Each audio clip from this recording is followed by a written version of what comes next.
For the repair of the Alfa Laval OP board and I/O board, the following procedures were necessary.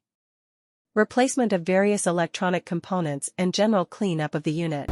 For testing, we use 24-volt DC power supply and we connect the OP board to the I/O board. As soon as we turn it on, the unit reacts and the screen lights up.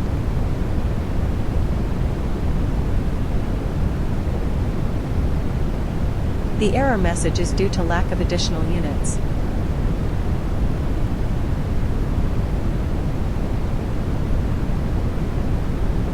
The same process is repeated and for the other front module.